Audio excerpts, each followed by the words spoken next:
alertei na abertura do programa sobre a movimentação também aqui na nossa programação.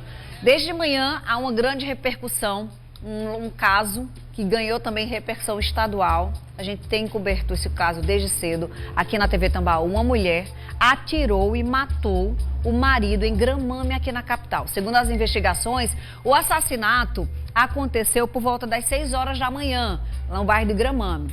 O que é que aconteceu? Eles discutiam, não é? Teve uma briga de casal.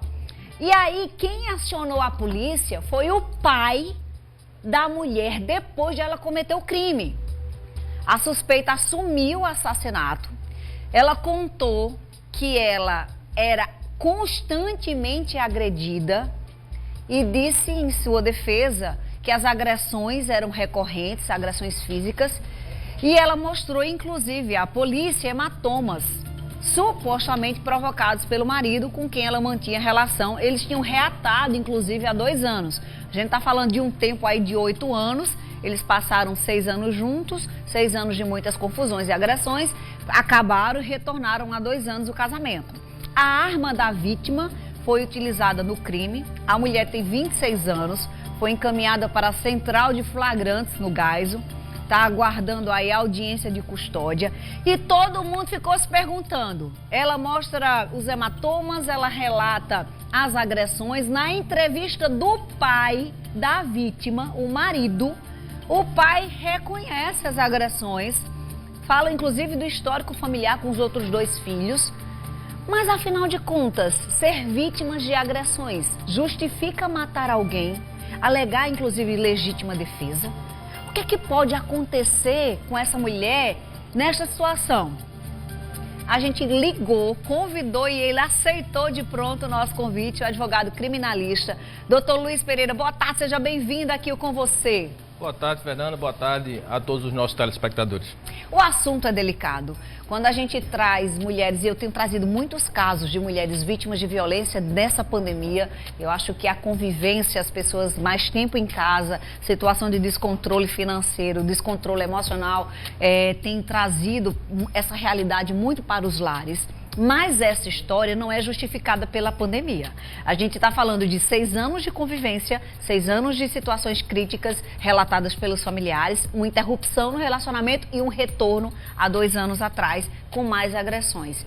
E pelo que a gente apurou e pelo que a polícia contou, e a foto também, a cena do crime mostra ele de costas. É como se ele estivesse dormindo e ela tivesse atirado. O que é que pode acontecer com essa mulher a partir de agora, doutor? Bem, é preciso dizer que, muito embora ela alegue a legítima defesa, alegue o homicídio privilegiado, causas que vão justificar ou não esse crime, o ato dela contra ele, ela deve sim ser investigada, deve responder inicialmente a um processo, tá? E suas alegações serão postas a julgamento no momento mais adequado, tá? A sua observação, Fernanda, foi muito pertinente quanto à questão da pandemia. Nós temos, de fato, verificado um número exacerbado de violência doméstica nesse período de pandemia. Inclusive, um dos monitores de violência doméstica indica que entre abril e maio nós tivemos um aumento de 100% no caso de violência doméstica. Agora, esses casos, obviamente, e essa situação em específico, não justifica a tomada de decisão por parte da vítima de maneira a se prestar uma homenagem à violência. Ou seja, olho por olho, dente por dente, como diz a lei de Italião. É preciso se analisar caso a caso, mas nesse que se põe agora para a nossa análise, nós temos um lapso temporal, pelo menos em primeiro momento, avaliando o que se tem de informação a partir das redes sociais e dos jornais e portais de notícia, é que há um lapso temporal entre o início das agressões e depois o desfecho disso tudo com a morte, né, com a ação dela contra o seu algoz, que é o seu esposo. É bem importante também dizer que casos dessa natureza são bem frequentes, né? Nós temos aqui na Paraíba, em 4 meses, o segundo caso desse tipo com repercussão na mídia. Mas todos os dias nós temos também mulheres vítimas de feminicídio, do crime de feminicídio. Nós temos mulheres também vítimas por outros tipos de crime. E em casos dessa natureza, que é caso de violência doméstica, é preciso atentar sobre a ocorrência disso no seio familiar e o tempo em que essa violência vem acontecendo, para que a gente possa entender esse fenômeno. Trata-se de um fenômeno de violência doméstica que precisou de uma atenção especial por parte do poder público, com a instituição, com a criação e a sanção da Lei Maria da Penha, agora com a criação e a sanção do crime de feminicídio. Então esses fatores sociais têm sim despertado e precisa ainda mais ser estudado para entender e a gente conseguir diminuir esses índices. Agora, doutor, com relação à pena, vamos pensar na hipótese de condenação. Qual seria o tempo que ela poderia ficar reclusa? Nós temos algumas variáveis que influenciam na pena, tá? A pena poderia ser aí entre 12 a 30 anos, né, que ela vai, de fato, ser ponderada a partir das justificativas, das causas, dos pormenores, das individualizações das condutas de cada um, né? Ela pode chegar até 30 anos de prisão, né? E os atenuantes? Como você bem colocou, a posição do corpo denota que ele estava numa situação de vulnerabilidade. Né? Se ela vai justificar ou não isso, pelo fator emocional, pela pressão que sofria durante todo esse tempo, e aí ela tem testemunha, me parece que ela tem testemunha disso, ela está agredida, né? Esse fator psicológico que ela enfrenta, que ela enfrentou nesse momento, até desencadear nessa ação, vai ser relevante para o estudo de caso, para, na verdade, o julgamento deste caso. É bem provável que a defesa vá alegar legítima defesa ou homicídio privilegiado. Se tratar como homicídio privilegiado, a gente tem uma redução drástica na aplicação da pena. Se tratar como legítima defesa, que é uma das correntes que pode ser aplicada neste caso, ela pode ser, inclusive, absolvida. Olha, o que a gente está comentando aqui são das possibilidades, né, da pena, mas ninguém está aqui justificando, que é importante a gente lembrar isso, não é, doutor? Ninguém está aqui justificando violência. Tem aquela velha máxima que violência gera violência e ninguém está aqui dizendo, é bem feito para ele. Não é nosso papel jamais dizer isso aqui, né, doutor? Esse cenário de violência doméstica é um cenário que normalmente ele começa muito sutil. Sim. Começa com pouquíssimas ameaças, né, com a pressão psicológica, depois pouca violência física, até se agravar ao ponto de uma morte. Nós estamos falando hoje aqui, Fernanda, para os seus telespectadores, de um caso em que o agressor foi vítima.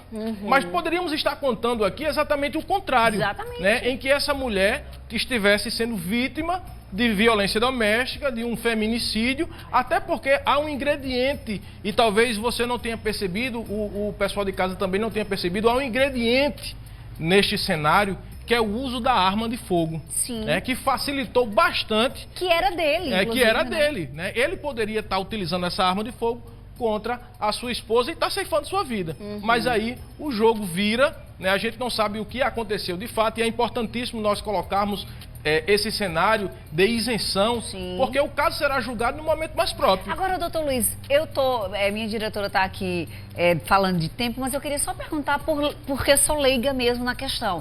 Eu sei que ela está na central e vai para a audiência de custódia. O que é que o juiz plantonista vai avaliar nessa situação e nesse primeiro momento?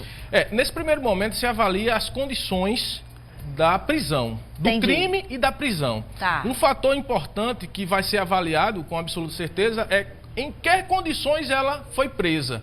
Ela chamou a polícia. O pai dela, O pai dela é policial. Ela chamou a polícia, ela chamou o policial. Não, eu nem sei se o pai dela é policial, mas acho que o pai dela que chamou a polícia. Acho que ela ligou pro pai. A informação que circulou também que é o pai que ele dela seria era policial. Entendi. Ela chamou esse pai, o pai acionou a polícia. Então, ela promoveu a chegada da força policial. Então, a gente não entende que se trata de uma situação flagrancial. Né? Aqui no Brejo Paraibano nós tivemos uma situação muito semelhante. Nós não estávamos numa situação flagrancial e ela pode, inclusive se houver filho menor ou doença, ela pode ser também condicionada a uma prisão domiciliar. Então o juiz nesse primeiro momento analisa as condições de flagrante, homologa ou não, depois concede ou não a liberdade provisória, né? Ou também pode converter isso em prisão domiciliar, aplicar medidas cautelares de comparecimento em juízo, enfim, todas as circunstâncias precisam ser avaliadas. Vale dizer que a audiência de custódia, a grosso modo, se tem a impressão de que solta muito, né? Mas nós já temos estudos verificando, comprovando que não há a verificação na prática dessa sensação de se soltar todo mundo que chega na audiência de custódia. O juiz não vai ter a audiência propriamente dita, porque por estarmos em estado pandêmico, o juiz aprecia apenas os documentos, o auto de prisão em flagrante e a petição do advogado dela. E aí ele vai decidir por essas condições: liberdade, prisão ou medidas cautelares. Doutor Luiz Pereira, muito obrigada por vir aqui, trazer esses esclarecimentos, até para a gente poder comentar o caso com mais fundamento, né? Às vezes a gente achava que era flagrante e não é. Então tem várias variações aí da legislação, só mesmo especialista para nos ajudar. Muito obrigada, Eu viu? que agradeço, Fernanda. Um abraço para você. Você tem Instagram, Luiz? Tenho. Dá o Instagram pessoal seguir. Luiz Pereira ADV. Segue lá. Né? Lá o Luiz Pereira ADV a gente tira também dúvidas sobre direito penal, processo penal, administrativo, constitucional. Estamos à disposição. Muito bom, obrigada, viu? Olha aí, aconteceu, a gente traz para cá desdobramentos da situação para você ficar bem informado. Só para reforçar, gente, que o governo do estado oferece um abrigo provisório para mulheres vítimas de violência. Você pode ter mais informações, inclusive, sobre esse abrigo, enviando um e-mail para o endereço abrigamentoprovisoriopb@gmail ou entre em contato pelo número 98690-6672. 98690-6672 é um dos instrumentos para você romper esse ciclo de violência, porque às vezes assim, eu não tenho para onde ir, não quero ir para casa de parente, então você tem esse abrigo, não é? Essa porta de chegada nesse momento em que as mulheres precisam, tá? Mudando de